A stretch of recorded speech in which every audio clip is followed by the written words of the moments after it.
หาอยู่หากินตามภาษาบ้านเราวันนี้ เข้าไร่ไปที่ป่าไผ่แม่ย่าพามานะคะ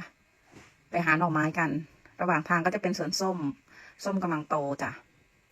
สวยๆทั้งนั้นเลย ธรรมชาติบ้านไร่ชุ่มฉ่ำมากเพราะช่วงนี้ฝนตก เดินมาอีกหน่อยก็จะเป็นมะละกอ มีทุกอย่างค่ะหากินง่ายพืชผักผลไม้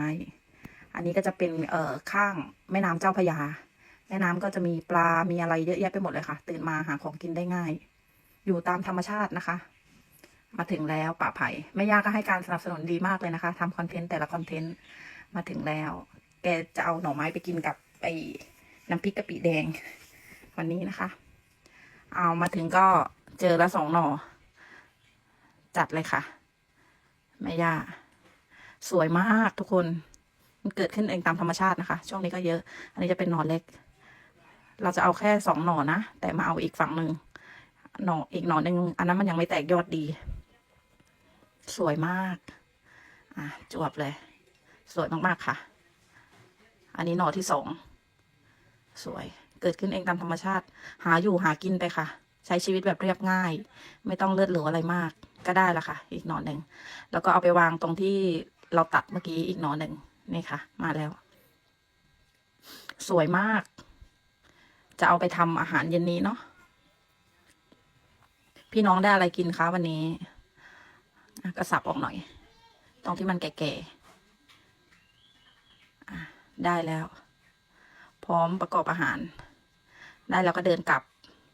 ธรรมชาติสวยมากค่ะ มีทุกอย่างนะคะ ผักผลไม้ทุกอย่างเขาทำส่งตลาด4 มุมเมืองตลาดไทยกันนะคะ มันก็เลยแบบสวยข้าวโพดมีทุกอย่าง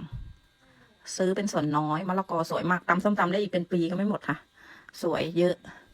เยอะมากงาม คือกินไม่ทันนะคะ นกนึกกินหมด ส้มนี้เป็นผลไม้ประจำจังหวัดเลยนะคะ เป็นส้มขาวแตงกวาแต่ช่วงนี้กำลังเพิ่งออก มันก็จะอ่อนๆหน่อย หวานมากฉ่ำมากใครได้กินแล้วติดใจแน่นอน ส้มเขาก็จะทำส่งลงไปประเทศจีนนะคะ ส่งออกประเทศจีน อันนี้ก็เดินกลับมาก็เอาหน่อไม้ที่เราได้มาเมื่อกี้มาปอ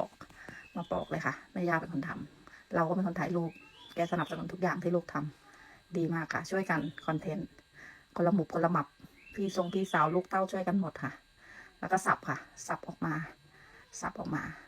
อันนี้เราจะเอามาต้มกินกับน้ำพริกกะปินะคะ แล้วก็ตั้งไฟก่อยกหม้อมาเลยค่ะ ใส่น้ำในหน่อไม้ในหม้อนี้ก็จะเป็นกะปิแดงใส่ลงไปกับน้ำแล้วก็เป็นหน่อไม้ที่เราสับนะคะ พอเดือดก็เคี่ยวค่ะเคี่ยวประมาณสักต้มไว้ประมาณสักชั่วโมงนึงก็ได้พร้อมทานแล้วค่ะ เมนูของเราวันนี้ อย่าลืมกดไลค์กดแชร์กดติดตามด้วยนะคะ